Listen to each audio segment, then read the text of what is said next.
মা এই লঙ্কা গাছটা লাগিয়েছে। লঙ্কা গাছ লাগিয়েছে বলতে বাজার থেকে যে লঙ্কা কিনে আনে তারই যে দানা থাকে এদিক ওদিক পড়ে, সেইখান থেকেই চারা গাছ তারপরে মা তুলে এইভাবে লাগিয়েছে। দেখুন কত লঙ্কা হয়েছে।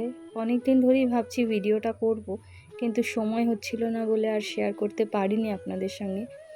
এখন লঙ্কাগুলো পেকে গেছে, ওদিকে কিছু কাঁচা লঙ্কা আছে, সবই দেখাবো, দাঁড়ান। এই দেখুন এখানে কতগুলো লঙ্কা হয়েছে। ভালোই লঙ্কা হয়, মা মাঝে মাঝে প্রায় 5-7টা করে তুলে নিয়ে আসে। একটু জল দিয়েছে আর মাটি দেয়, তাতেই বেশ ভালো। আর লঙ্কাগুলোর সাইজও আছে যথেষ্ট। দাঁড়ান, ওইদিকে হয়েছে কিছু কাঁচা লঙ্কা আছে, দাঁড়ান এই দেখুন এদিকে আছে কিছু কাঁচা লঙ্কা আর এদিকে লঙ্কাগুলো গেছে সব পেকে।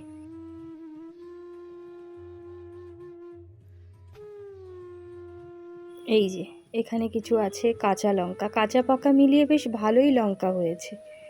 ছোট্ট গাছ, লঙ্কা দেয় বেশ কিছুদিন তারপরে মরে যায়, গেলে মা আবার গাছ লাগায়। গাছে যে লঙ্কাগুলো দেখালাম মা তুলে নিয়ে এসেছে, 4-5 দিন অন্তর অন্তর মোটামুটি এরকমই লঙ্কা মা তোলে গাছ থেকে। এর আগেও অনেক তুলেছে, কিন্তু আমি আপনাদের সঙ্গে শেয়ার করতে পারিনি। মাকে বললাম যে তুমি যখন গাছ থেকে তুলবে আমাকে একবার ডাকবে, মা গেছে ভুলে। তা এখন এই তুলে নিয়ে এসেছে, দেখুন লাল লাল লঙ্কা। যে কটাই হোক গাছেরই তো, বাড়িতে হয়েছে, বেশ দেখেই মন ভালো হয়ে যায়।